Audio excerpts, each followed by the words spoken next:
Friends, आज की video बहुत इंटरेस्टिंग होने वाली है क्योंकि आज की वीडियो जो है आधारित है डिफेमेशन पे, मानहानि पे। और आईपीसी की धारा 499 के अनुसार किसी के बारे में झूठी अफवाहें फैलाना, टिप्पणी करना, उसके मान सम्मान के खिलाफ कुछ छपवाना मानहानि माना जाता है। और धारा 500 के अंतर्गत मानहानि के लिए दंड के प्रावधान हैं। तो इस वीडियो में मतलब ऑनरेबल सुप्रीम कोर्ट ने अभी रिसेंट में जो जजमेंट दी है उसको हम लोग जानेंगे कि डिफेमेशन के ऊपर क्या दिया। ये वीडियो प्रिंट मीडिया से रिलेटेड है और इस रूलिंग का जो जजमेंट का जो सोर्स है वो इंडियन कानून है। तो आइए वीडियो को शुरू करते हैं। केस का टाइटल है संजय उपाध्याय वर्सेस आनंद दुबे, जिसे ऑनरेबल सुप्रीम कोर्ट के द्वारा 29 जनवरी 2024 को डिसाइड किया गया है, जो रिलेटेड है डिफेमेशन से। तो यहाँ पे जो अपीलकर्ता एक संडे ब्लास्ट नामक एक दैनिक समाचार पत्र के मालिक थे, जो कि होशंगाबाद में स्थित है। और 24 फरवरी 2013 के संस्करण में एक समाचार लेख प्रकाशित करने की उन्होंने अनुमति दी, जिसका शीर्षक था एडवोकेट ने पान मसाला व्यवस्था पर कराया झूठा मामला दर्ज। तो इस प्रकार से जो प्रतिवादी शिकायतकर्ता यानी रेस्पोंडेंट जो है ने न्यायिक मजिस्ट्रेट प्रथम श्रेणी होशंगाबाद के यहाँ एक शिकायत दर्ज की, कंप्लेंट केस फाइल किया, जिसमें आरोप लगाया गया कि अपीलकर्ता ने सही तथ्यों को पता लगाए बिना उक्त समाचार लेख को अपने समाचार पत्र में प्रकाशित करने की अनुमति दी थी, और इस तरह के प्रकाशन से उसकी प्रतिष्ठा कम हुई है, यानी रेपुटेशन।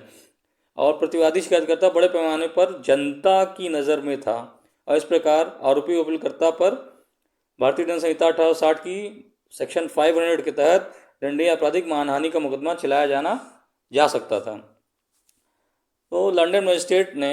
शिकायत में दिए गए कथनों यानी कंप्लेंट जो की गई थी उसके कथनों और आपराधिक प्रक्रिया संहिता यानी सीआरपीसी के सेक्शन 200 और 202 के तहत जांचे गए गवाहों के बयान पर विचार के बाद 12 जून के आदेश के तहत इसे खारिज कर दिया। तो भाई प्रतिवादी शिकायतकर्ता ने 12 जून 2017 के आदेश के खिलाफ एक रिवीजन फाइल किया, और वो रिवीजन लंदन एडिशनल सेशन जज होशंगाबाद के यहाँ समक्ष किया, और लंदन सेशन जज के द्वारा 15 अक्टूबर 2018 के आदेश के माध्यम से जो विद्वान मजिस्ट्रेट द्वारा पारित आदेश था उसे उलट दिया गया। तो आरोपी अपीलकर्ता ने मध्य प्रदेश उच्च न्यायालय के समक्ष एक अपील दायर की उक्त आदेश के खिलाफ, इस आदेश को चुनौती दी, जिसमें 29 जनवरी 2020 के आदेश के तहत इसे खारिज कर दिया गया honourable high court of Madhya Pradesh के द्वारा। तो इस प्रकार से ये मामला ऑनरेबल सुप्रीम कोर्ट के समक्ष आया। अब ऑनरेबल सुप्रीम कोर्ट ने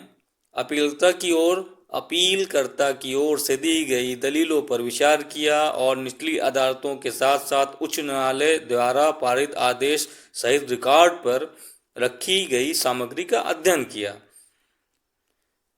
और सारे जो मटेरियल थे उन सभी को संपूर्ण सामग्री पर विचार करने के बाद ऑनरेबल सुप्रीम कोर्ट का ये था कंक्लूजन कि जो विद्वान मजिस्ट्रेट प्रथम श्रेणी होशंगाबाद द्वारा प्रतिवादी शिकायतकर्ता की शिकायत को खारिज करने का आदेश दिनांक 12 जून 2017 का वह एक आदेश उचित आदेश है। विद्वान मजिस्ट्रेट ने अपने आदेश में भारत के संविधान के अनुच्छेद 19(1)(a) के तहत निहित भाषण और अभिव्यक्ति की स्वतंत्रता के मौलिक अधिकार का उल्लेख किया है, और माना कि जो प्रश्न उठाया है प्रकाशन का उस पर मुकदमा नहीं चलाया जा सकता। और उनका ये भी विचार था सुप्रीम कोर्ट का कि समाचार लेख एक गुड फेथ में प्रकाशित किया गया है, जो कि फ्रीडम ऑफ स्पीच और एक्सप्रेशन के तहत जो मौलिक अधिकार के प्रयोग पर प्रकाशित किया गया है, जो भारत के संविधान अनुच्छेद में 19(1)(a) में दिए गए हैं। तो इस प्रकार से इस अपील को ऑनरेबल सुप्रीम कोर्ट द्वारा अलाउ कर दिया गया, और जो लंदन मजिस्ट्रेट का जो ऑर्डर था डिसमिसल का कंप्लेंट का उसे बरकरार रखा गया।